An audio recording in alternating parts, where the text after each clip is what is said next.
Donc, je vous invite maintenant à nous rejoindre sur cette première table ronde, Connaître et décider. Monsieur Mathias Fekl, ministre de l'Intérieur en 2017, Madame Elisabeth Guigou, ministre de la Justice de 1997 à 2000, Madame Cécile L, maire d'Avignon, Monsieur Dominique Perben, ministre de la Justice de 2002 à 2005, et Monsieur Pierre-Henri Brandet pour animer ce temps d'échange. Merci à vous.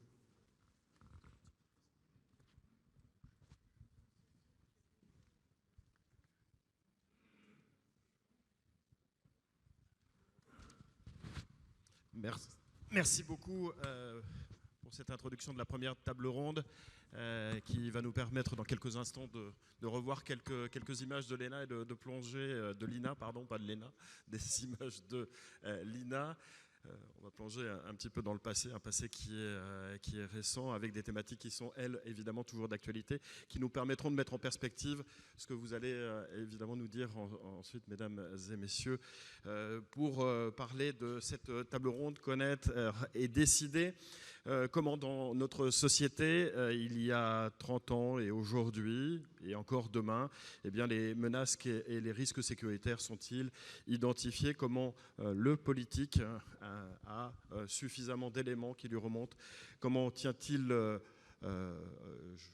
en ligne de compte, comment prend-il en ligne de compte les enjeux, le contexte social et sociétal dans la prise de décision et des projets qu'il va porter. On va remonter donc un petit peu dans le passé.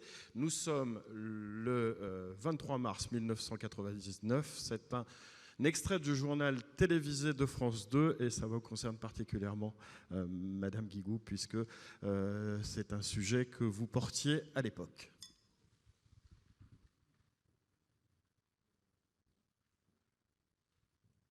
Nous l'évoquions avec Roland Sicard à l'instant, au hasard de l'actualité, c'est aujourd'hui que les députés entament l'examen du projet de loi sur la présomption d'innocence. Un texte qui prévoit notamment la limitation de la détention provisoire. Vous avez été garde des Sceaux. Je vais vous demander de bien vouloir prendre le micro, Madame la Ministre.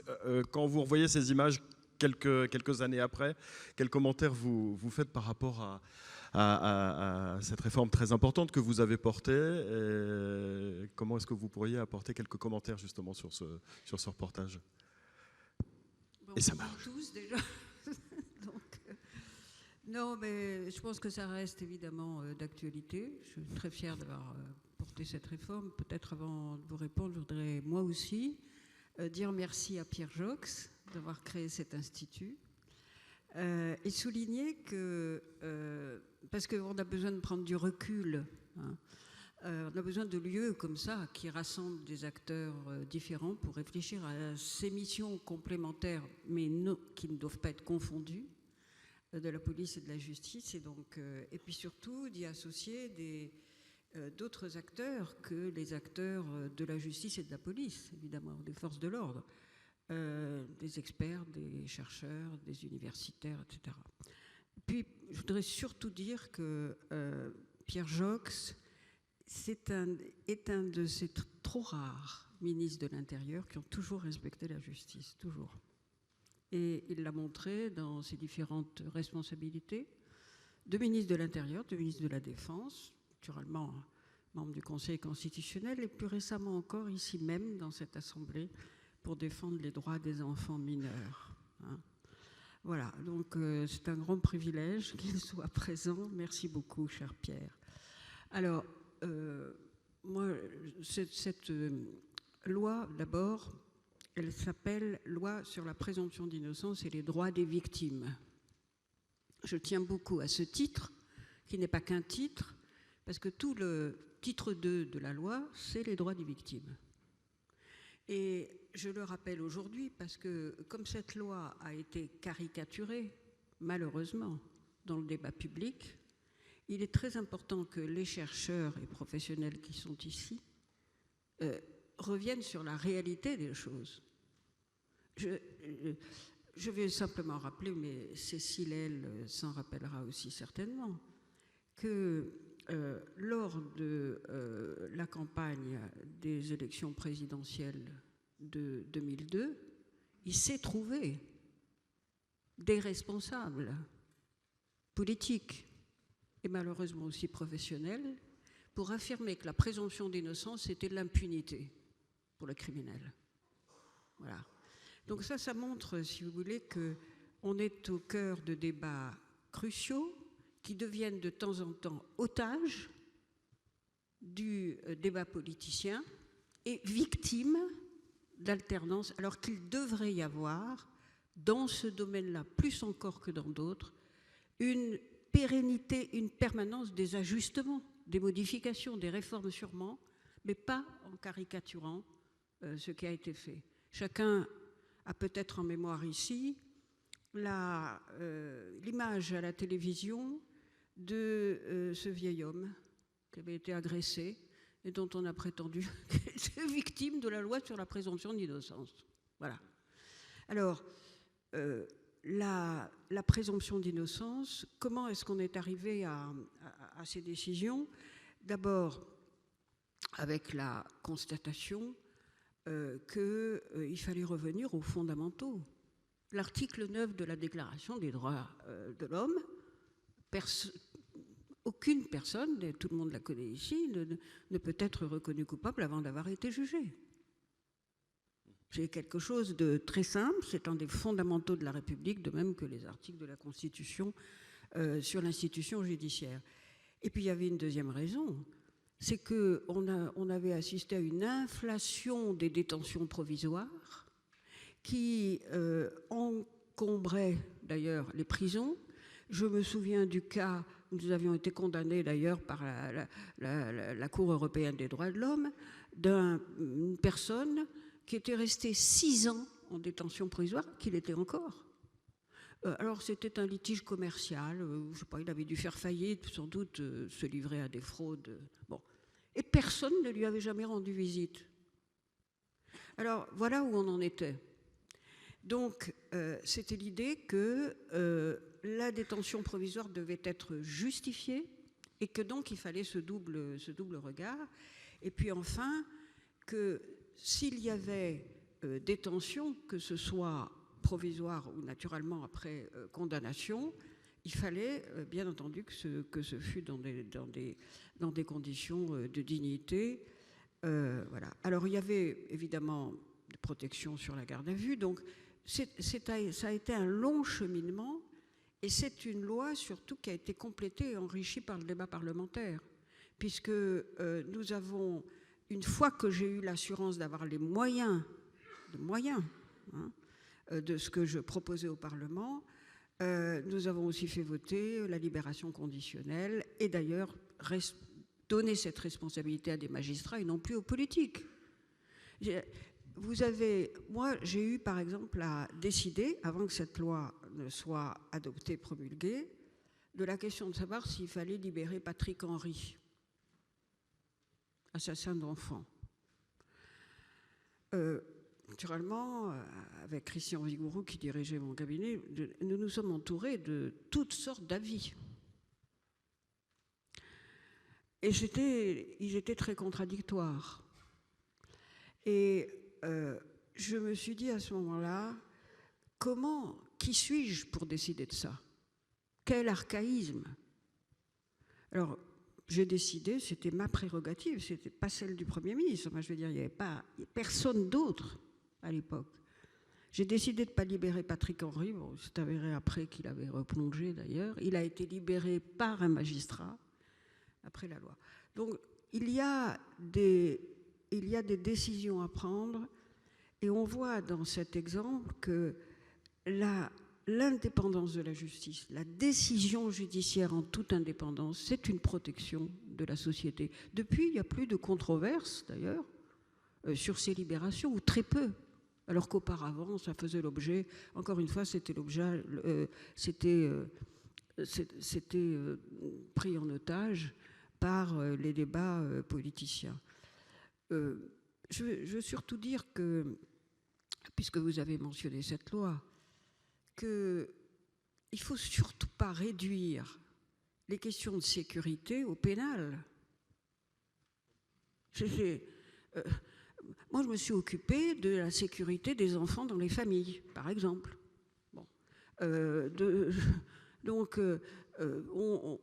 comment est-ce qu'un enfant a droit à conserver des rapports avec ses deux parents, quelle que soit la situation juridique du couple de ses parents? La sécurité de la filiation.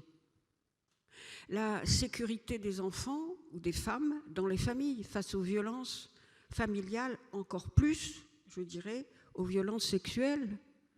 Nous avons fait voter des lois là-dessus. La sécurité des enfants nés de parents étrangers en France. Le retour au droit du sol.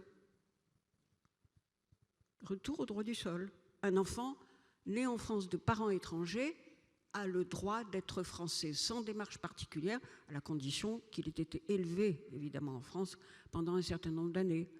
Le droit des enfants nés de parents de nationalités différentes qui se séparent et qui se déchirent les enfants et dont les parents enlèvent les enfants. Alors le tribunal, à l'époque, le tribunal allemand, décidait que c'était les parents allemands qui devaient garder les enfants, les tribunaux français décidaient que c'était les parents français, et les enfants étaient enlevés à tour de rôle par leurs parents respectifs. L'action européenne que j'ai menée a consisté en une révolution juridique. Le principe de la reconnaissance mutuelle des décisions de justice d'un autre État membre de l'Union européenne, aussi bien en matière familiale, en matière civile en général, familiale et commerciale. Un tribunal compétent, en l'occurrence c'était le tribunal du lieu où vivait le couple avant de se séparer, le tribunal compétent impose ses décisions, y compris dans le tribunal d'un autre pays. Et on a abouti comme ça, sur ce principe de reconnaissance mutuelle, au mandat d'arrêt européen. Donc la sécurité, ce n'est pas que le pénal. Et je dirais qu'il faut aussi ne pas confondre la politique pénale qui relève et qui doit relever à mes yeux, c'est un sujet de débat, je le sais, du gouvernement et du garde des Sceaux devant le Parlement, et l'action publique qui est de la responsabilité de procureurs indépendants. La réforme que j'avais conduite en 2000, qui a été approuvée dans les mêmes termes par les deux assemblées, où le Congrès avait été convoqué par le président Chirac. Le Congrès a été déconvoqué, ce qui ne s'était jamais vu et ne s'est plus vu depuis. Et la réforme est toujours pendante. J'entendais avec bonheur la garde des Sceaux ce matin dire qu'enfin ça allait être inscrit en Conseil des ministres. Mais Mathias se souviendra que nous avons délibéré à plusieurs reprises déjà dans les législatures successives sur la nécessité enfin de se conformer aux exigences européennes. Voilà.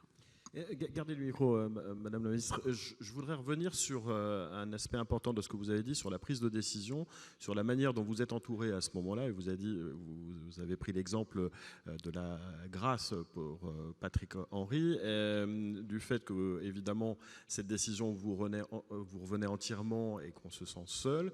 Quelles sont les remontées d'informations, quels sont les éléments, les dispositifs qui sont autour du décideur à ce moment-là, pour l'aider à prendre sa décision et à bien connaître exactement le contexte?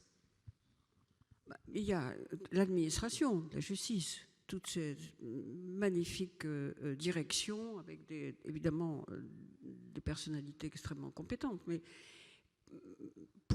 il ne faut pas que le garde des Sceaux reste dans sa tour d'ivoire. Il faut s'entourer d'avis de gens. Moi, j'ai toujours travaillé, d'ailleurs, beaucoup dans toutes mes responsabilités ministérielles avec les associations. Là, autour du ministère de la Justice, vous avez en l'occurrence pour les prisons, les associations de visiteurs de prison, donc pour la libération, enfin, la non-libération de Patrick Henry, mais j'ai vu tous les visiteurs de prison qui le connaissaient depuis 20 ans ou 25 ans, je ne me rappelle plus la durée de sa détention à l'époque, j'ai consulté des juristes, j'ai consulté de quantité de personnes. Et donc, pour moi, si vous voulez, le garde des Sceaux, c'est le seul ministre cité dans la Constitution. D'autres, avec les articles 64 et 66, manifestation de la spécificité de la justice. Bon. Mais le garde des Sceaux doit travailler d'abord avec ses collègues, ministre de l'Intérieur, ministre de la Défense, ministre de la Famille, ministre de la Ville pour la délinquance dans les quartiers, ministre de la Santé pour les questions de santé, ne fût-ce que dans les prisons. Je sais très bien que le taux de détenus souffrant de troubles psychiatriques dans les prisons est un scandale. Bon. Et donc, on doit, avec les élus locaux, je ne vois pas, nous avons créé, Cécile s'en souviendra, puisqu'elle était la plus jeune députée à l'Assemblée nationale à l'époque, les maisons de la justice et du droit. Nous avons multiplié les contrats locaux de sécurité qui fonctionnent dans certains lieux grâce à des procureurs investis là-dedans, comme la procureure de Bobigny actuellement, mais qui végètent dans beaucoup d'endroits. Donc, si vous voulez, il faut, et puis il faut pouvoir travailler avec des experts, des chercheurs, voilà. C'est comme ça que doit se fabriquer une décision. Et aller sur le terrain. Aller sur le terrain, voir les personnels.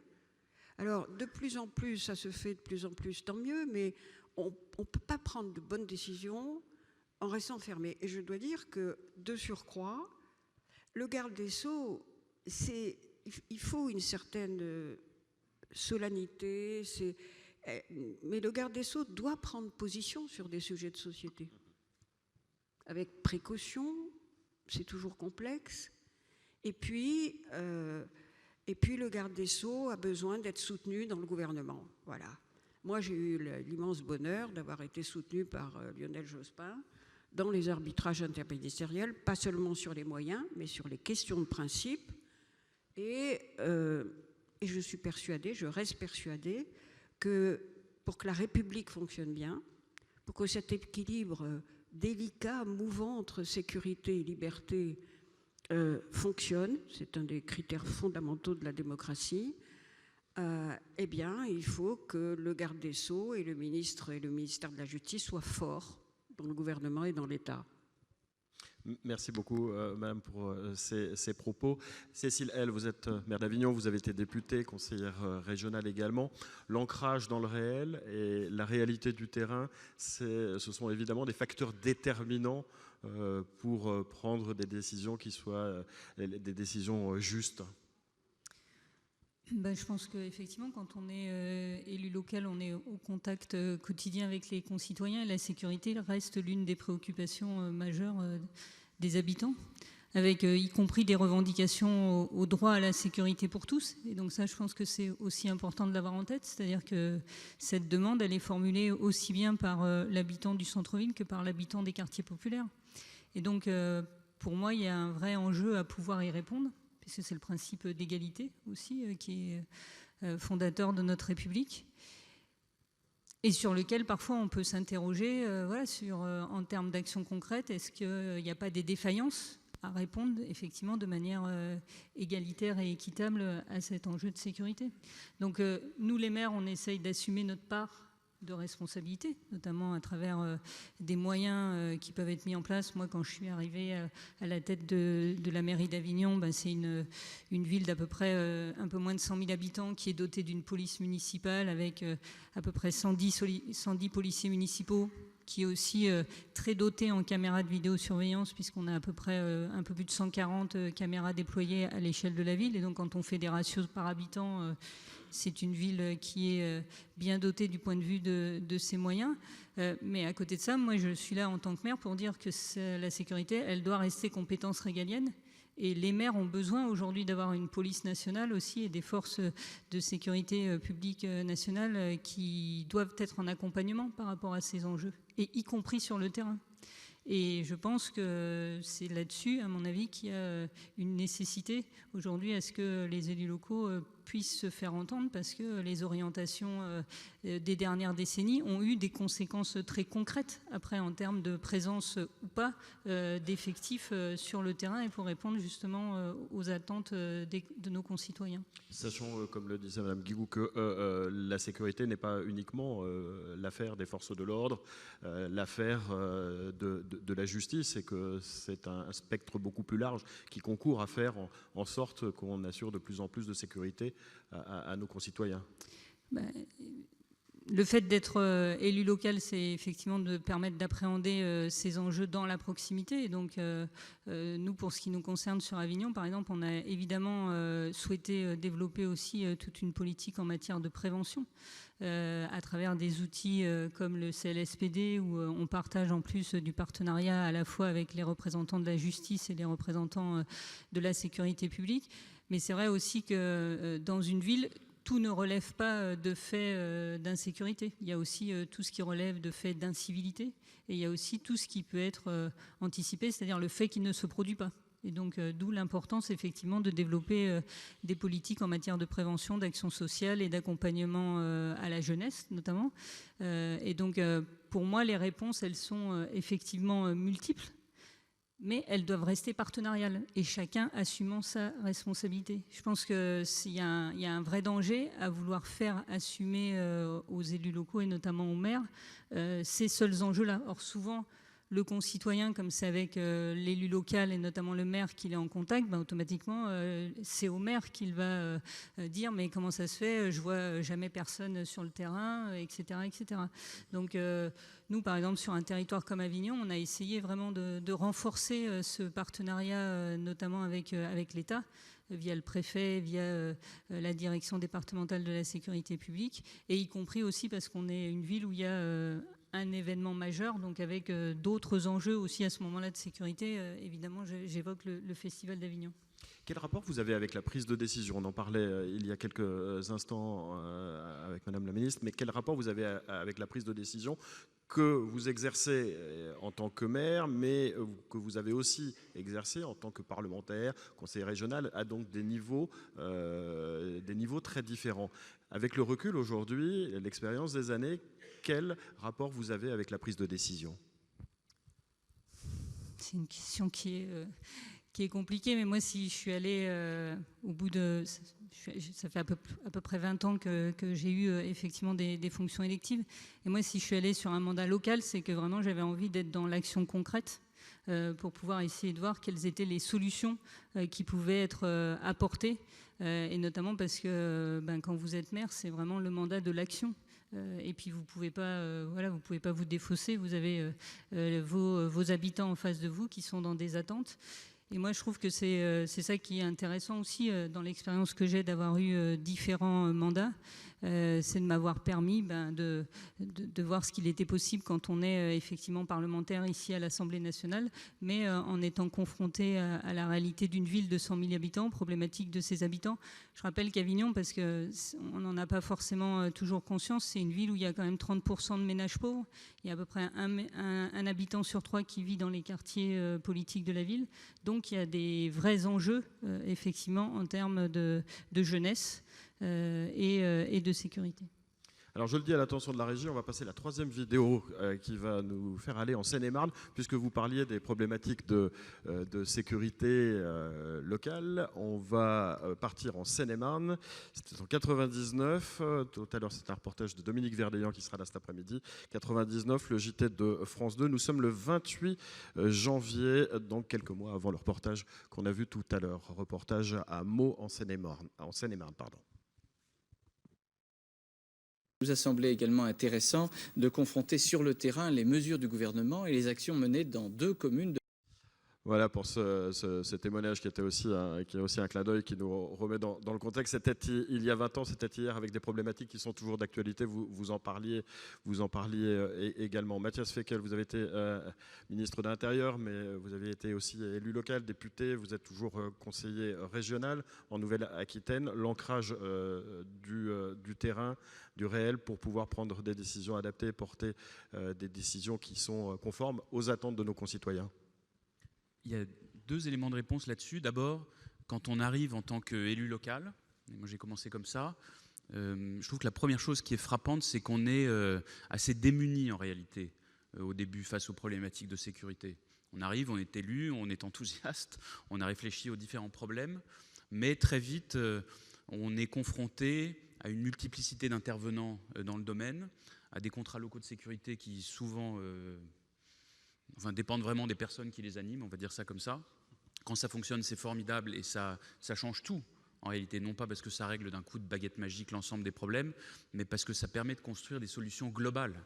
Et c'est le cœur du sujet. Quand ça ne fonctionne pas, c'est beaucoup plus difficile. Et donc très vite, vous êtes amené, en tant qu'élu municipal en tout cas, à répondre à des interpellations, à être amené à vous-même participer à la construction d'une politique de sécurité sans vraiment avoir l'ensemble des éléments nécessaires. Donc là-dessus, tout le travail de formation qui est fait, en particulier à l'Institut, est indispensable. Il faut évidemment essayer de toucher le plus grand nombre d'élus possible, mais encore une fois, vous avez énormément d'élus de terrain, en particulier dans les communes petites et moyennes, qui donnent énormément de temps, d'énergie, d'enthousiasme.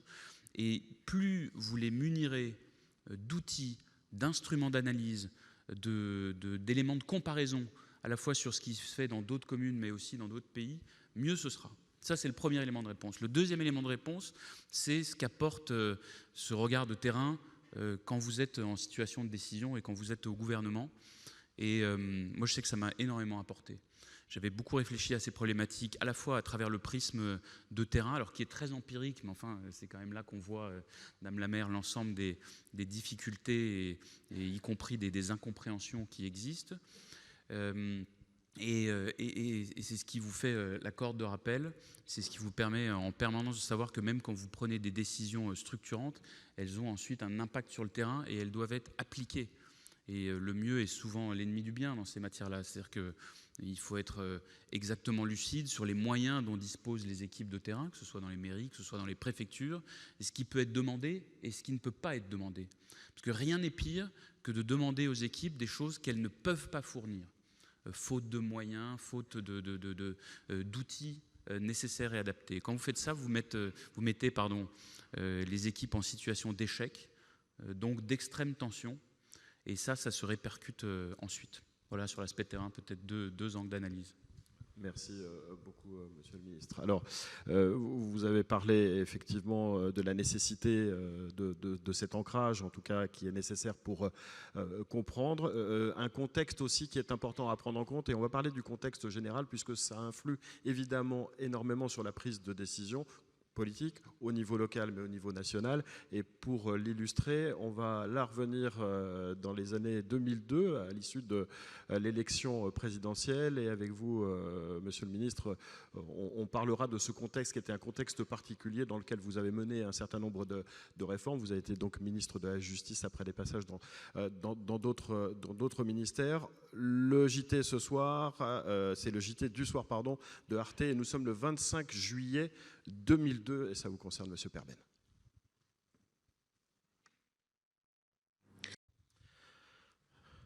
Dominique Perben, le contexte, qui était un contexte d'après-présidentiel, avec quand même encore des tensions, avec un pays qui n'avait pas été apaisé encore, c'est dans ce contexte-là que s'inscrit l'action que vous allez mener en ce début de quinquennat. Oui, je pense qu'une des problématiques qui est posée aujourd'hui, sur laquelle M. Vigouroux s'est exprimé tout à l'heure, c'est effectivement de savoir comment on essaye de rationaliser la démarche, comment on essaye d'aller à l'information vraie dans un contexte politique qui est pas bisounours, qui est une réalité. 2002, je vous le rappelle, c'est l'irruption de Jean-Marie Le Pen au deuxième tour des présidentielles, et c'est, comme l'avait évoqué tout à l'heure Madame Guigou, à juste titre, à propos d'un fait divers qui avait été l'objet de manipulation, ça a été le thème de la sécurité qui avait complètement submergé le débat politique.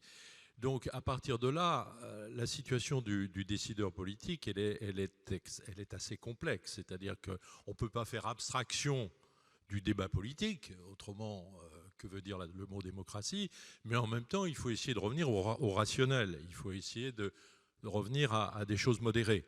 J'ajoute que Madame Guigou a rendu hommage à ses relations avec le ministre de l'Intérieur qui était en poste à son époque. Moi, il se trouve que j'avais un ministre de l'Intérieur un peu différent à l'époque où j'étais garde des Sceaux, j'en dirai pas davantage. Et donc qui était déjà dans une perspective qui n'était pas uniquement ministérielle, mais déjà présidentielle. Et donc les choses n'étaient pas simples. Bon. Deuxième remarque, je pense qu'on ne peut pas être garde des Sceaux, sauf bien sûr en période de cohabitation, mais on ne peut pas être garde des Sceaux si on n'a pas un appui politique fort. Vous avez évoqué, Madame Guigou, l'appui que vous aviez auprès de Lionel Jospin. J'ai eu la chance d'avoir l'appui permanent du président de la République. Et je pense qu'on ne peut pas être garde des Sceaux face à Bercy, face à l'intérieur, si on n'a pas l'appui du président de la République. Et donc la loi d'orientation, elle porte la marque du président qui m'a donné mandat de la mettre en œuvre. Et il m'a appuyé à la fois dans la dimension financière, qui a été rappelée par le petit extrait tout à l'heure, qui était très significatif pour l'époque, mais aussi sur la recherche d'un équilibre. Alors, ce que vous venez de montrer est assez intéressant, parce qu'on s'aperçoit qu'on peut avoir en apparence tort à un moment donné et raison dans la durée. L'affaire des centres éducatifs fermés est extraordinaire. Je me souviens des débats très durs, aussi bien à l'Assemblée qu'au Sénat, que j'ai dû assumer pour défendre cette idée, la mise en place de ces centres. Et les adversaires de l'époque à ces centres, aujourd'hui, en demandent la multiplication. Parfois, ce sont les mêmes personnes que j'aurais la discrétion de ne pas citer. Mais voilà, il se trouve que je m'en souviens. Voilà. Donc, ce qui est important, c'est que le ministre puisse disposer de données objectives. Ça n'est pas toujours le cas. Et je pense que l'intérêt d'un institut comme le vôtre est un élément de réponse. Mais c'est vrai qu'il y a, dans notre pays, depuis très longtemps, peu de recherches en criminologie, peu de réponses aux questions que peuvent se poser les responsables politiques en matière de justice en particulier. C'est peut-être moins vrai en matière de sécurité au sens ministère de l'Intérieur, mais c'est un vrai manque pour le ministre. Alors, il y a heureusement le réseau des parquets que l'on peut mobiliser pour avoir des informations, faire un certain nombre d'analyses, mais on est toujours dans l'urgence. Et ce n'est pas toujours facile. Vous avez évoqué la date, je rappelle, les élections présidentielles, c'est mai-juin, et le débat parlementaire est en juillet. Je me permets d'ailleurs de souligner qu'on avait quand même plutôt bien travaillé et assez vite. Il y a des lois d'orientation qui ont été plus tardives. Voilà, ça veut dire qu'on travaille parfois un peu vite, sous la pression du débat politique, qui n'est pas méprisable, mais qui parfois peut être une gêne, et avec la nécessité de trouver un équilibre politique devant les assemblées aussi, parce que la majorité à l'Assemblée nationale en 2002, elle était ce qu'elle était, la majorité au Sénat aussi, et il appartient au ministre, et c'est un des rôles d'ailleurs éminents, je trouve, du garde des Sceaux, c'est d'essayer d'être cet intermédiaire entre les nécessités techniques, juridiques au plus haut niveau, et puis un débat avec les parlementaires qui n'est pas toujours facile, parce que et je me permets de passer ce message, faites venir des parlementaires dans vos sessions. Les parlementaires, finalement, connaissent assez mal ces sujets. Et c'est une grande gêne pour les gardes des Sceaux, parce que les gardes des Sceaux ont en face d'eux des parlementaires qui raisonnent de façon parfois trop simple par rapport à des sujets qui sont beaucoup plus compliqués que ça.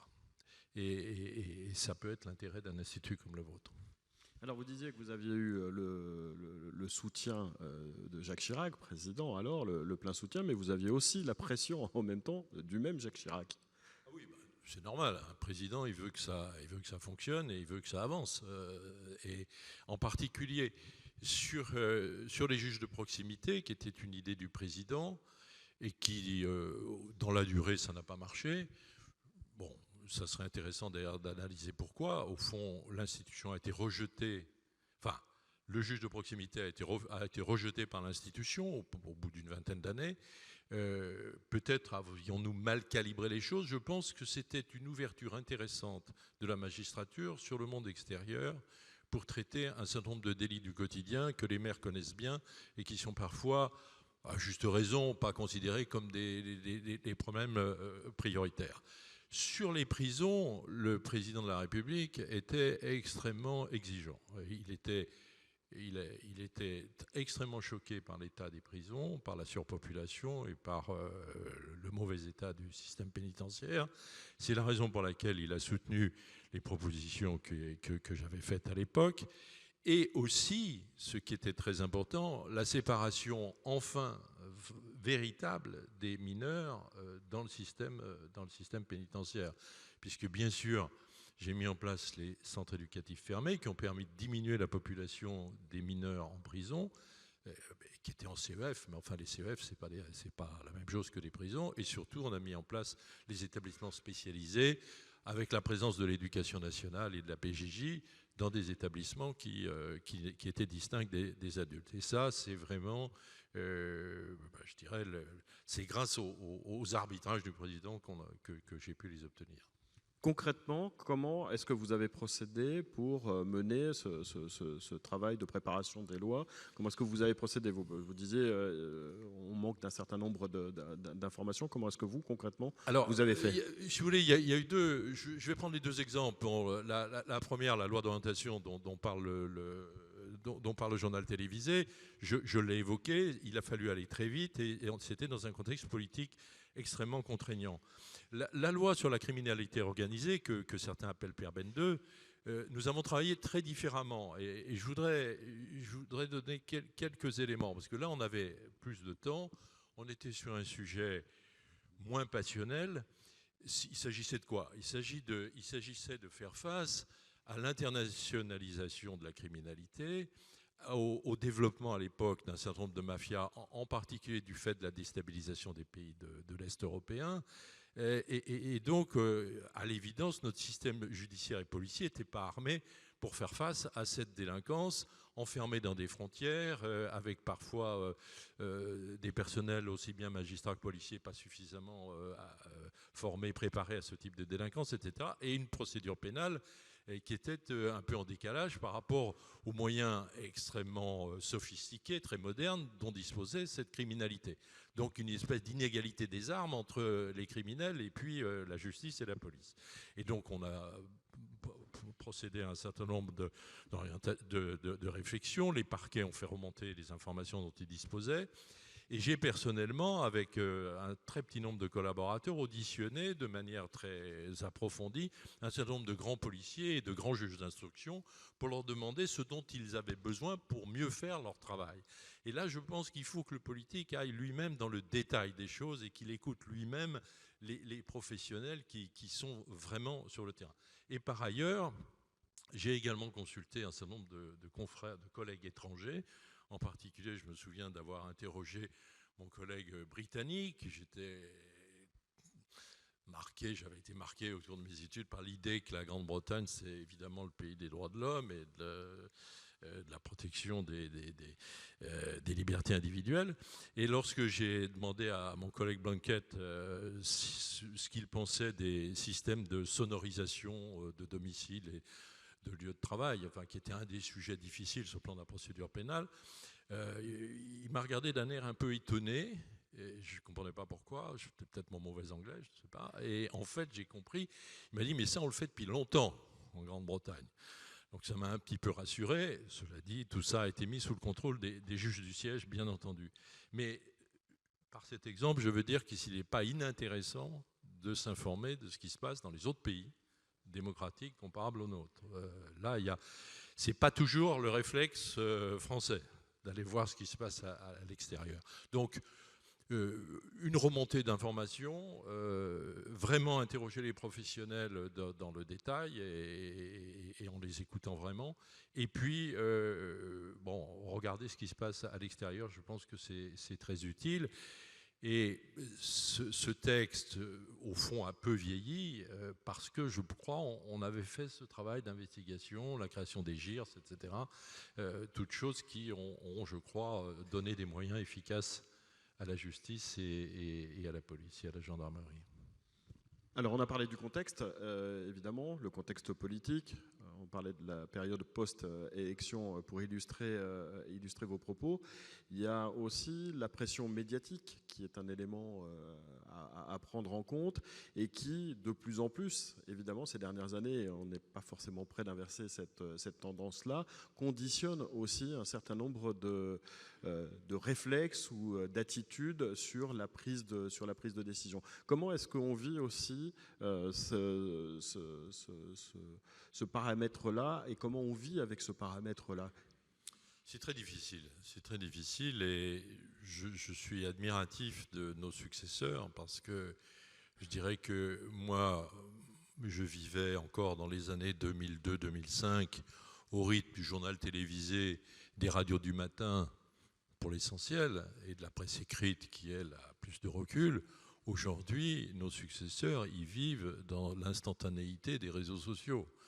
Je pense qu'il y a là une contrainte absolument terrible pour le décideur politique. Donc il faut essayer de maîtriser cela, c'est très difficile. Et sur ces sujets-là, si vous voulez, les sujets de justice, il faut toujours une explication. Ça ne peut pas être résumé en une phrase. Mais à l'ère des réseaux sociaux, par définition, il n'y a que des petites phrases. Et donc là, il y a vraiment une très très grande difficulté. Moi, je n'ai pas la réponse à votre question. Je vous dis simplement, c'est très difficile, c'est extrêmement contraignant, c'est très dangereux, parce que ça pousse à une simplification périlleuse. Voilà ce que j'en pense. Elisabeth Guigou. Je suis d'accord avec Dominique Perben sur le fait que c'est une pression nouvelle et à laquelle il faut pouvoir résister. Personne n'oblige les ministres à aller sur BFM TV. Non mais, bon. Voilà. J'observe d'ailleurs que Mme Belloubet est sobre de ce point de vue-là. Et quand elle a quelque chose à dire, elle va à France Inter. Voilà. Donc, et quand j'étais parlementaire, c'est encore récent, il suffit de ne pas s'y complaire là-dedans.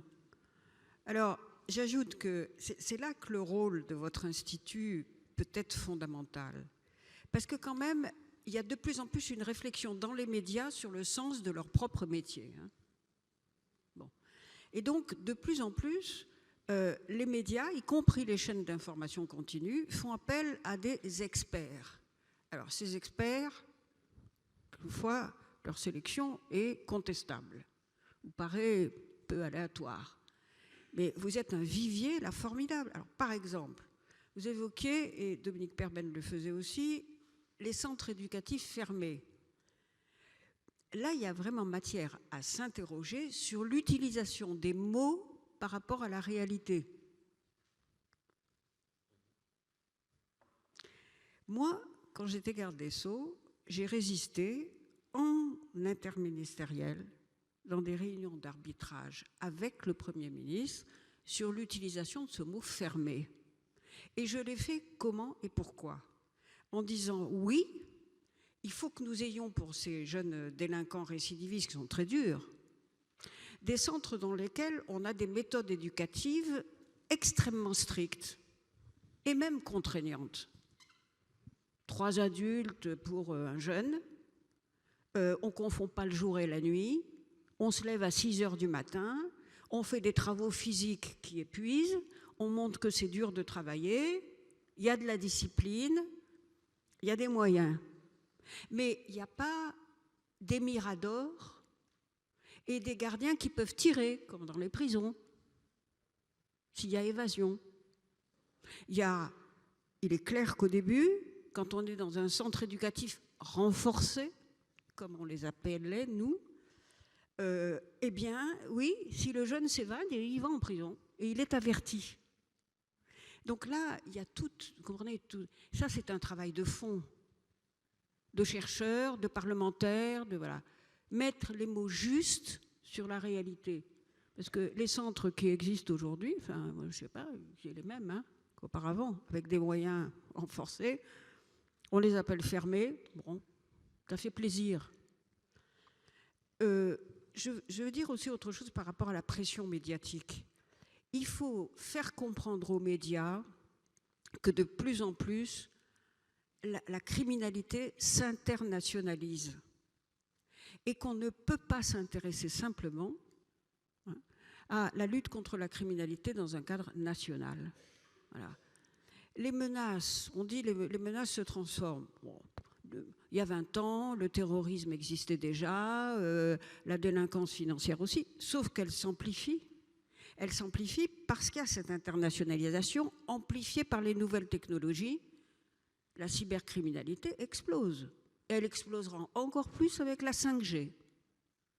Donc, nous avons le devoir de dire et de faire en sorte que dans le débat public, on pose ces questions à la juste dimension. quand j'étais au ministère de la Justice, il y avait tous ces scandales financiers qui d'ailleurs impliquaient aussi des responsables politiques ou des chefs de grandes entreprises. J'ai fait comme Dominique Perben après, c'est-à-dire que j'ai demandé aux magistrats du pôle financier de quoi avez-vous besoin. Alors ils m'ont dit d'abord on a besoin de locaux décents, ils les ont eus, ils ont été installés dans un immeuble magnifique.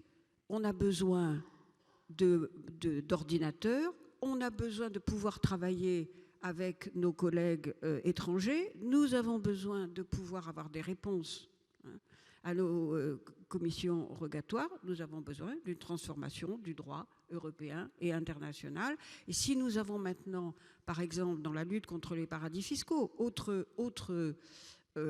action que nous avons menée au ministère de la Justice, c'est-à-dire qu'il y a une obligation de répondre sur les demandes de juges d'autres pays. Si on arrive à avoir davantage de résultats, c'est évidemment ça. Alors nous l'avons fait au plan international et je pense que c'est ça. Le garde des Sceaux doit prendre la parole seulement sur les choses qui valent la peine et resituer le débat dans le cadre où il doit être situé. J'ajoute que, autre leurre, Schengen, accablé de tous les maux aujourd'hui. Mais moi, je me souviens, quand j'ai fait ratifier, j'étais alors ministre des Affaires européennes, par le Parlement, y compris par un Sénat qui était dominé par une personnalité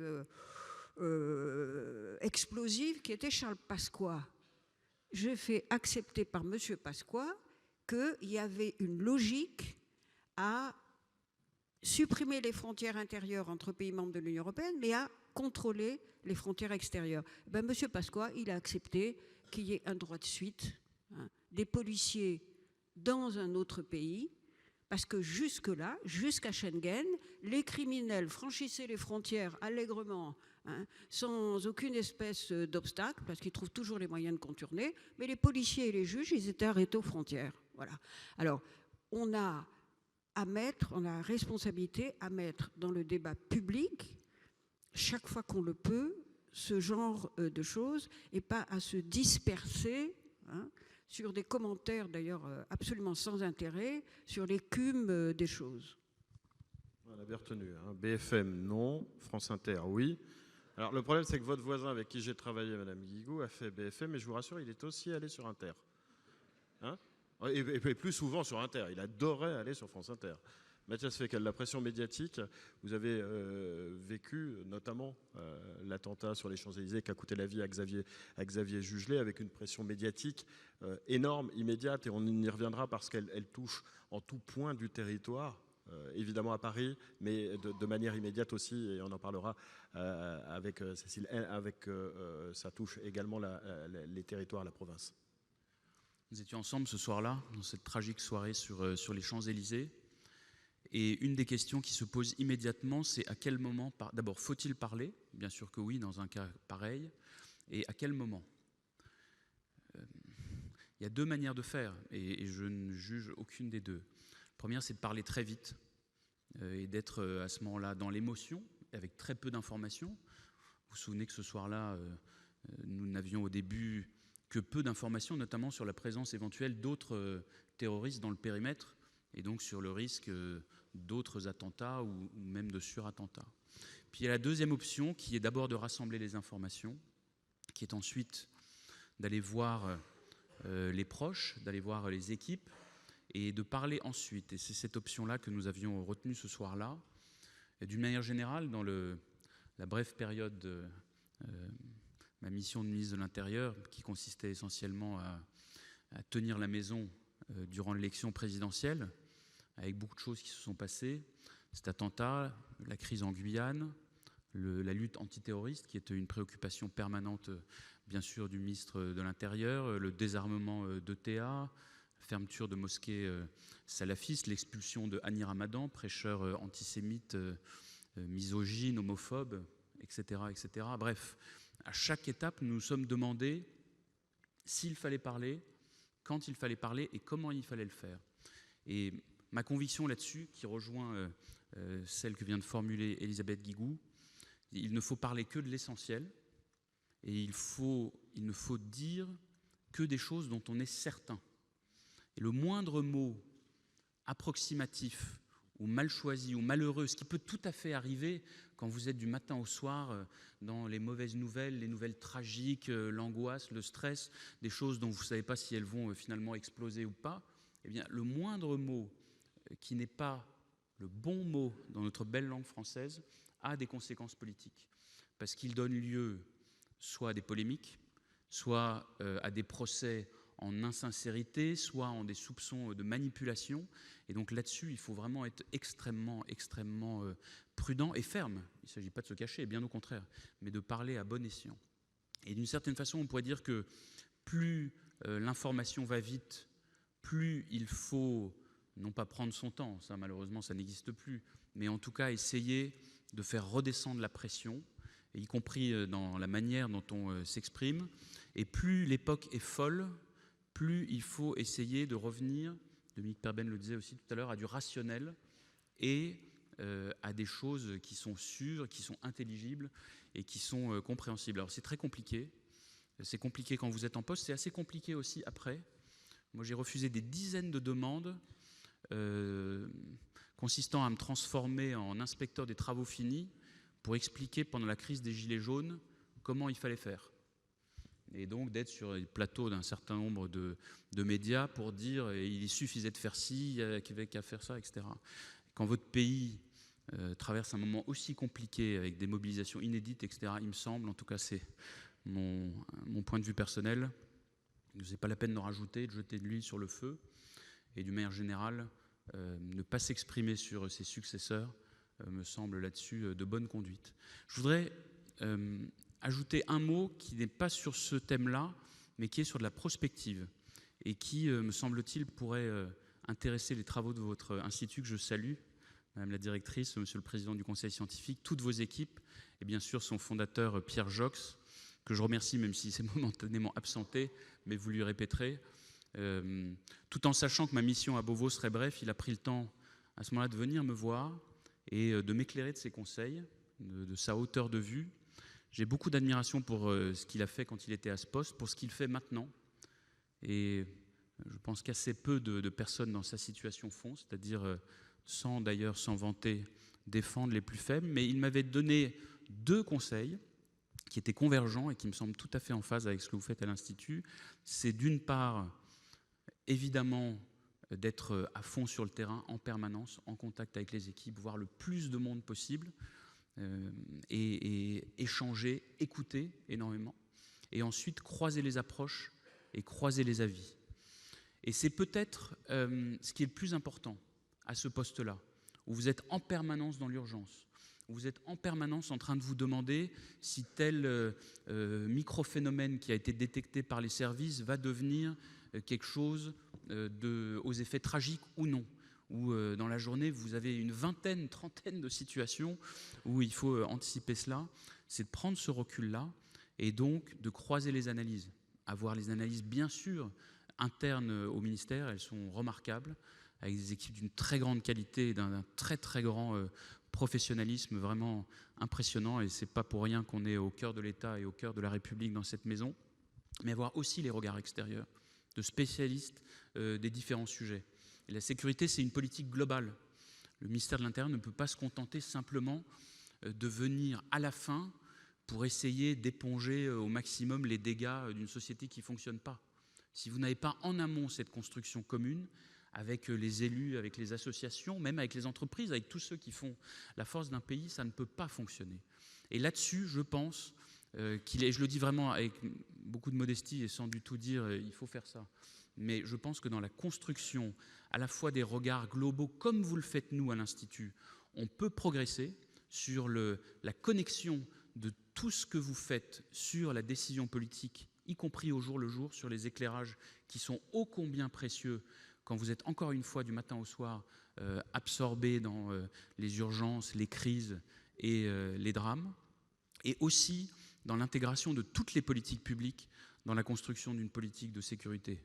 L'urbanisme, les plans d'urbanisme dans une mairie, comme le travail du ministre du Logement, font à moyen long terme partie d'une politique de sécurité, parce qu'on sait parfaitement qu'en fonction de la configuration d'un quartier, les approches seront différentes. Et on peut multiplier les exemples sur la santé, sur la justice, évidemment, mais là, le travail est tout de même étroitement ancré. Ça, c'est la première chose que je voulais dire. La deuxième chose que je voulais dire en termes plus prospectifs, mais là, je sors vraiment de mon sujet, je pense qu'il faut travailler de très près sur tout ce qui concerne sécurité et respect des grandes libertés. Déclaration des droits, bien sûr, mais aussi Convention européenne des droits de l'homme. Je sens monter depuis plusieurs années des tendances encore assez discrètes, mais qui se répandent, de contestation de cet instrument européen et international majeur qui a permis de faire beaucoup de progrès dans les procédures pénales comme dans les travaux de nos forces. Alors parfois c'est difficile et il faut toujours plus sécuriser les procédures et faire en sorte que le travail des uns ne soit pas annulé par le travail des autres, donc construire des cohérences là-dessus. Moi, je m'y étais énormément employé comme parlementaire ici dans cette maison, notamment sur mon travail sur les étrangers, en essayant de faire en sorte que l'intervention indispensable du juge vienne plutôt sécuriser les procédures que de les fragiliser. Christian Vigourou peut-être se souvient d'un échange approfondi que nous avions eu là-dessus à l'époque lorsqu'il était directeur de cabinet de la garde des Sceaux. Donc on doit faire évidemment ce travail-là. Mais il y aura dans les années qui viennent des contestations venant d'une partie de l'extrême droite, mais peut-être aussi d'autres tendances populistes à remettre en cause nos grands instruments protecteurs des libertés. Or, le ministère de l'Intérieur est aussi le ministère des libertés et de la liberté. C'est un grand ministère républicain qui n'est pleinement lui-même que lorsque il a cela à l'esprit, c'est-à-dire le plus souvent, et je sais que nos forces ont cela à l'esprit, et d'ailleurs leur gestion des grandes crises de ces derniers temps l'ont prouvé avec un discernement, avec un équilibre dans l'approche qui me semble, vu le contexte général, tout à fait notable. Pardon d'être un peu sorti du sujet, mais il me semble indispensable que vous puissiez travailler sur ce thème-là. Merci beaucoup, Mathias. Cécile, elle, justement, sur cette protection des libertés qui, effectivement, est de la responsabilité de ministères régaliens comme l'Intérieur et, comme le disait Mathias Fekl, mais qui est aussi la responsabilité de chaque élu sur le terrain. Oui, je pense que c'est effectivement des vrais sujets, y compris tout à l'heure, j'évoquais par exemple le plan de sécurité qui est mis en place spécifiquement pour un événement comme le Festival d'Avignon. Il invite justement à s'interroger, parce que s'il y a bien une notion aussi qui est associée au Festival d'Avignon, c'est la liberté de création. Et c'est la liberté de venir le fréquenter et de venir y découvrir les artistes.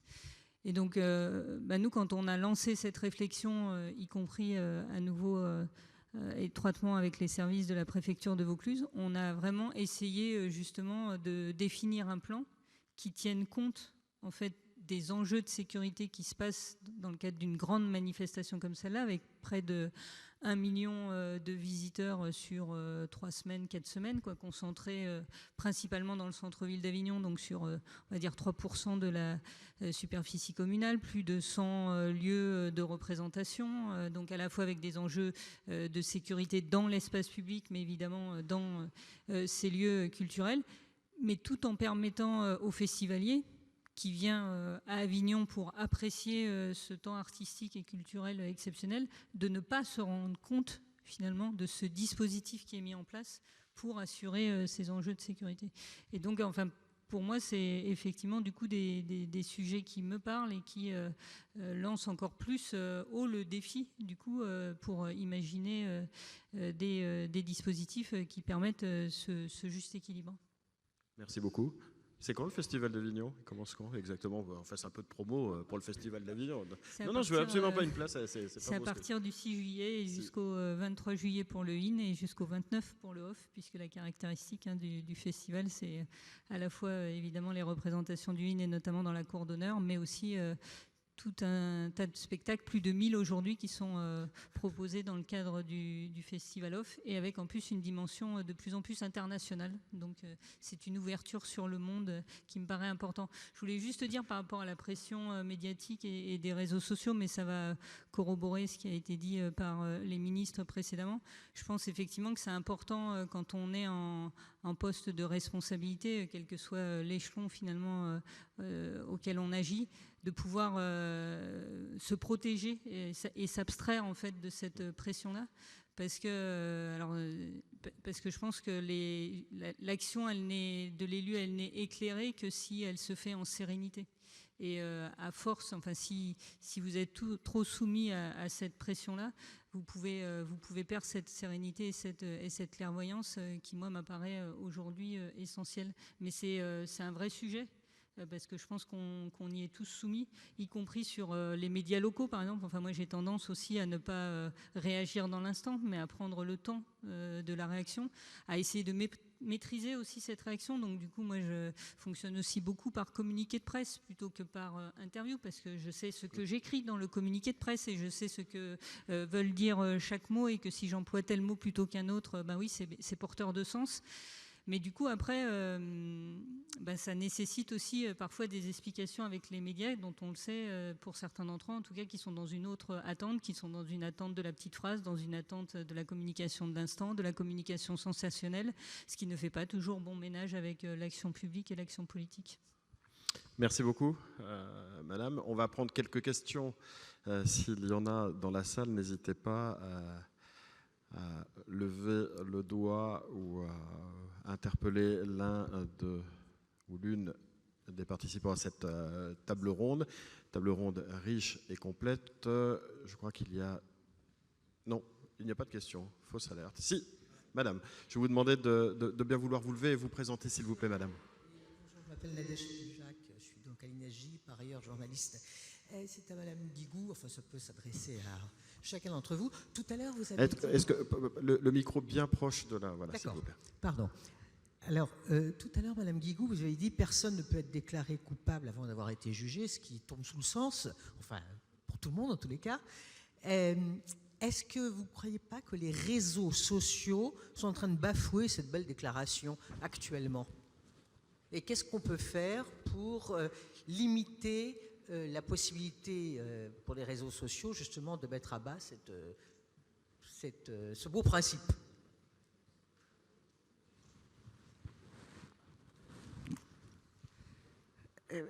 Les réseaux sociaux ne mettent pas à mal que la présomption d'innocence, malheureusement.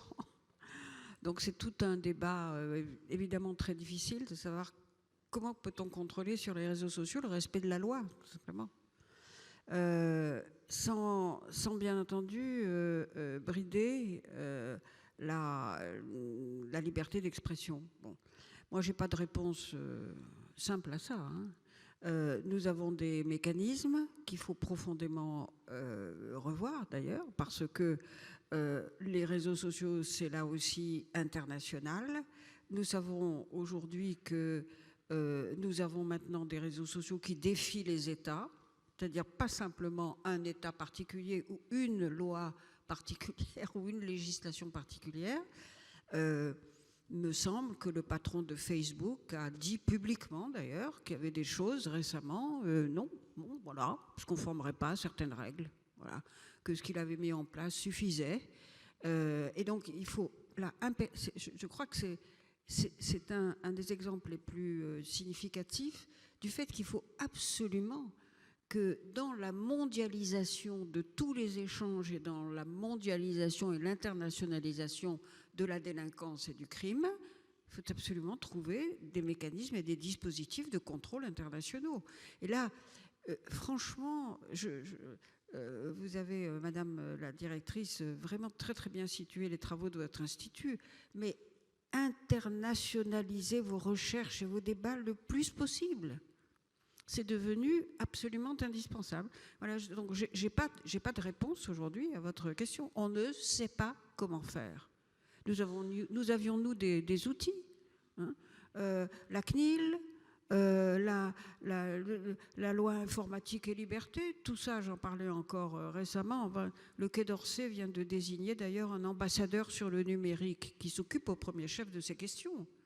Nous avons un responsable, un militaire, un colonel, qui est aujourd'hui responsable, mais à la tête d'un service qui est encore, à mes yeux, embryonnaire sur la lutte contre la cybercriminalité. Comment peut-on imaginer de lutter contre ça autrement que par des actions internationales? Et vous voyez à quel point c'est difficile dans le contexte d'aujourd'hui où, au contraire, il y a une tendance à l'enfermement, il y a une tendance au repli, et M. Trump n'est qu'une manifestation d'un mouvement mondial qui est... et donc nous avons à la fois une internationalisation des sujets et des menaces à traiter et une tendance à la renationalisation, mais qui est illusoire. Naturellement qu'il faut mener des actions, on en a parlé tout au long de ce débat, à la fois locales, nationales, contre la délinquance et le crime. Mais aujourd'hui, les menaces de toujours s'amplifient par cette internationalisation et par les nouvelles technologies. Voilà. Ça, pour moi, c'est le principal enjeu, et il faut interroger les principes et les lois auxquelles nous sommes attachés au regard de cette nouvelle situation. Mathias Fekl. Peut-être un mot en complément, je rejoins tout ce qui a été dit. J'imagine qu'à l'Institut, tout le monde, pendant les sessions, visionne 12 hommes en colère. J'espère. Vous avez tous vu cette pièce ou ce film qui commence par... donc c'est un jury d'assises, enfin l'équivalent d'un jury d'assises aux États-Unis, sur un meurtre atroce. Et au début, évidemment, la culpabilité de l'inculpé semble évidente. Tout le monde est en colère et veut l'exécuter dans la minute. Et puis, un homme se lève, en l'occurrence un homme, se lève et sème le doute en posant des questions. Et à la fin, moi, je ne dis pas la fin pour ceux qui n'ont pas encore visionné le film. Le problème des réseaux sociaux que vous citez, c'est que ces 12 hommes en colère sans la fin. C'est le début, c'est la colère permanente. La meilleure manière de devenir une star sur les réseaux, c'est de s'indigner une fois par jour sur quelque chose, etc. Et donc c'est extrêmement compliqué. Et à mon avis, il y a différents sujets. Il y a d'abord des mises en cause ouvertes de la présomption d'innocence. Là, je pense qu'il doit y avoir des manières d'agir, que ça doit même quasiment tomber dans le droit commun. Après, il y a liberté d'expression. Chacun a quand même le droit de dire ce qu'il pense. Mais il faut être en mesure de préserver les magistrats, ceux qui doivent juger à la fin de cette émotion. Rien n'est pire pour un juge que d'être amené à juger dans une situation où l'émotion est telle, avec un peu de chance amplifiée par des responsables politiques peu scrupuleux, des ténors des médias, etc., qui s'y mettent. Et donc c'est extrêmement difficile, dans ce cadre-là, de prendre une décision sereine et éclairée. Donc je pense qu'il y a certainement un travail à faire là-dessus, et ne serait-ce que d'ailleurs de faire preuve de courage, en réalité, dans la manière dont on s'exprime lorsqu'on est en situation de responsabilité. Et puis un dernier point, ça concerne plus l'aspect sécurité, incitation à la haine, donc plus tellement sur la présomption d'innocence, mais sur tous les crachats quotidiens sur les réseaux. Les réseaux savent parfaitement, dans la seconde, censurer un bout de chair nue, y compris issu d'un chef-d'œuvre de l'histoire de l'art, parce qu'on est, pour eux, dans du quasi-porno. Donc il doit y avoir il y a, d'ailleurs on le sait, des manières très simples de fermer des comptes lorsqu'ils répandent la haine. Ce n'est pas fait aujourd'hui. Ce n'est pas fait, malgré des engagements qui ont été pris très clairement, y compris à la période la plus noire des attentats massifs qui ont frappé notre pays. Donc là-dessus, il faut en permanence appeler les réseaux à leur responsabilité. Je sais que le gouvernement actuel travaille aussi là-dessus, mais c'est une responsabilité civique, citoyenne. Je veux dire, sinon, ces réseaux-là préparent vraiment des lendemains qui déchantent pour nos enfants. Donc chacun là-dessus doit être en mesure d'interpeller, y compris, c'est de la responsabilité civique. On disait avant, il ne faut rien laisser passer quand on entend des propos inacceptables, racistes, antisémites ou misogynes ou de quelque nature que ce soit. C'est la même chose sur Twitter. Quand vous voyez des tweets passer, il faut les signaler. Il faut dire à Twitter, à Facebook, etc., à tous les réseaux qui existent, que ce n'est pas acceptable et que c'est totalement contraire à la responsabilité immense qui aujourd'hui pèse sur eux et qui est à bien des égards plus puissante que celle des États. Merci beaucoup, Monsieur le Ministre. On va conclure cette première table ronde avec, pour la synthétiser, quelques conseils. Aller au Festival d'Avignon, ça c'est en juillet. Ne pas aller sur BFM et aller sur France Inter, ça c'est de manière générale. Regardez 12 hommes en colère, on ne vous dira pas la fin. Alors voilà. Et puis de manière un peu plus générale, s'ouvrir aux autres, s'ouvrir à l'international, ouvrir les perspectives. Et c'est le rôle de l'INEGI, c'est le sens du travail qui est fait à l'INEGI et que l'INEGI entend bien poursuivre. Merci beaucoup d'avoir fait partager cette expérience. Merci à tous.